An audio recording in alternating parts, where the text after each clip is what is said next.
जैसा कि आप लोगों को मालूम है कि शादी विवाह का जो टाइम है वो स्टार्ट हो गया है, तो बिहार पुलिस मुख्यालय के ऑर्डर के अनुरूप ही पटना पुलिस के द्वारा जितने भी हमारे क्षेत्र में मैरिज हॉल वाले हैं, बैंकेट गार्डन वाले हैं, होटल्स हैं, उन सभी को मीटिंग करते हुए नोटिस उपलब्ध करा दिया गया है।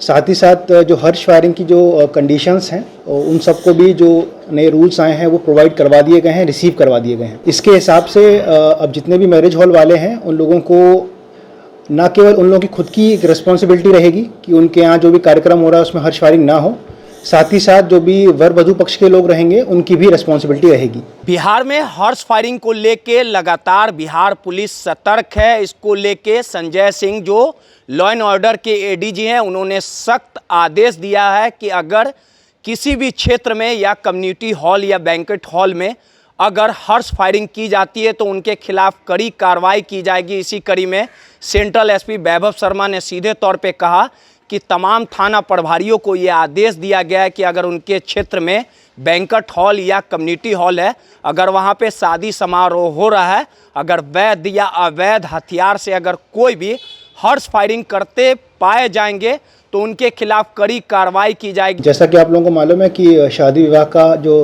टाइम है वो स्टार्ट हो गया है, तो बिहार पुलिस मुख्यालय के ऑर्डर के अनुरूप ही पटना पुलिस के द्वारा जितने भी हमारे क्षेत्र में मैरिज हॉल वाले हैं, बैंकेट गार्डन वाले हैं, होटल्स हैं, उन सभी को मीटिंग करते हुए नोटिस उपलब्ध करा दिया गया है।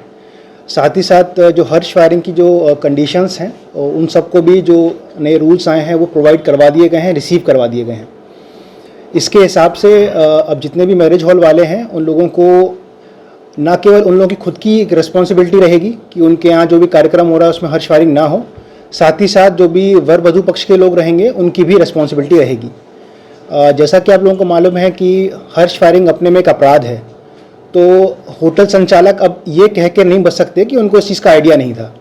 अब जो भी उनके यहाँ कार्यक्रम होगा उसके लिए वो वर वधू पक्ष जो भी उसको बुकिंग कराएगा उससे एक अंडरटेकिंग लेंगे कि उनको हर्ष फायरिंग की सारी कंडीशंस के बारे में जानकारी है और वो हर्ष फायरिंग नहीं करवाएंगे। कोई भी ऐसी घटना अगर घटित होती है तो इसमें होटल संचालक हुए, बैंकेट हॉल हो गए, मैरिज गार्डन हुए, उनकी भी बराबर की लायबिलिटी रहेगी। इसी कदम में हम लोगों ने पहला स्टेप ले लिया है और सभी को नोटिस उपलब्ध करा दिए हैं और हम लोगों का प्रयास रहेगा कि टाइम टाइम पे लगातार उन लोगों से मीटिंग करते रहें, उन लोगों को बार बार इस चीज़ के बारे में सचेत करते रहें ताकि इस तरह की घटना ना घटे। क्या क्या शर्तें बनाए गए हैं? इसको बहुत सिंपल रखा गया है। बेसिकली जो भी प्रोग्राम वगैरह होगा उसकी जानकारी वो थाने में दे और उसमें मेन चीज़ है कि वो क्लियर करे कि हाँ, हमने जो भी आयोजक है उसको बता दिया है कि हर्ष फायरिंग नहीं करना है और उसे अंडरटेकिंग ले लिया है। ये बेसिक काम उसको करना होगा। नहीं करने पे कोई भी डिफ़ॉल्ट होने पर उसकी खुद की लायबिलिटी भी रहेगी। शपथ पत्र भी भरा जाएगा सर जो कार्य? हाँ, जैसा मैंने बोला अंडरटेकिंग लिया जाएगा, तो वो शपथ पत्र ही होता है, तो अंडरटेकिंग लेंगे वो लोग ताकि अपने पास एक रख सकें कि उन लोगों ने जानकारी प्रोवाइड कर दी है। हर्ष फायरिंग की घटना अब तक पटना में आपके क्षेत्र में अनुमंडल में तकरीबन आधे दर्जन से अधिक है, लेकिन अब तक नहीं, इसमें एक भी गिरफ्तारी नहीं हुई। नहीं, ऐसा नहीं है। हर्ष फायरिंग की घटना पूरे साल को मिला लेंगे तो लगभग 4 से 5 हैं और उसमें लगभग 2 गिरफ्तारियां हो चुकी हैं। अब बाकी केस में काम चल रहा है। जहाँ सीसीटीवी नहीं है वहाँ पर जो इंडिविजुअल रहता है उसे खुद के बयान पे भी केस होता है। ऐसा नहीं है कि अगर कैमरे पे कोई चीज़ नहीं आती है तो वो नज़र में नहीं आएगी। अगर कोई भी प्रत्यक्षदर्शी होगा और वो इसके बारे में जानकारी प्रोवाइड कराएगा तो उस पर ना केवल केस दर्ज किया जाएगा और लायबिलिटी फिक्स की जाएगी।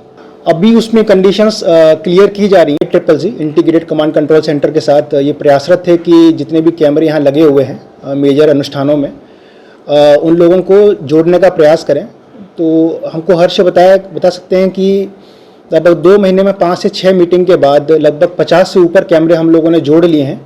इसमें सिटी सेंटर मॉल हुआ, PNM मॉल हुआ, खेतान मार्केट हुआ, होटल्स जैसे गार्गी ग्रांड पनाश हो गया, प्रमोद लंडू भंडार जैसे अनुष्ठान हो गए, तारा हॉस्पिटल हो गया।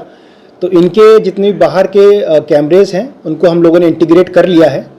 साथ ही साथ हम लोगों की बैंक वालों से भी बैठकें चल रही हैं। उन लोगों को भी हम लोगों ने कंडीशंस प्रोवाइड करवाई हैं ताकि जितने ज़्यादा से ज़्यादा बैंक्स हों और ATMs हों उनके कैमरे को भी हम ICCC से इंटीग्रेट कर सकें। इससे पहले जो हम लोग बताया, हम लोग नेक्स्ट वीक में मैरिज हॉल्स जितने भी हैं, बैंकेट हॉल्स जितने हैं और मैरिज गार्डन्स हैं, उन लोगों की सूची जो हम लोगों ने बनाई है जो शहर क्षेत्र में है 200 से ऊपर हैं, उन लोगों के साथ बैठक करने वाले हैं और हम लोगों का प्रयास रहेगा कि 1 से 2 हफ्ते में जितने ज़्यादा से ज़्यादा गार्डन्स वगैरह को भी हम इससे इंटीग्रेट कर सकें वो हम करें। इससे न केवल एक प्रिवेंटिव डिटरेंस रहेगा, उन लोगों को लगेगा कि हाँ हम लोग लगातार पुलिस की नज़र में हैं, साथ ही साथ हम लोगों का जो एक सर्विलांस का डिमेंशन है वो बढ़ेगा और पुलिसिंग में मदद मिलेगी। ये तो सीधे तौर पे कहा जा सकता है कि हॉर्स फायरिंग को लेके पटना पुलिस पूरी तरह से सख्त है और जो भी नियम की अवहेलना करेंगे उनके खिलाफ पटना पुलिस कड़ी कार्रवाई करेगी। रोहित, दर्श न्यूज, पटना।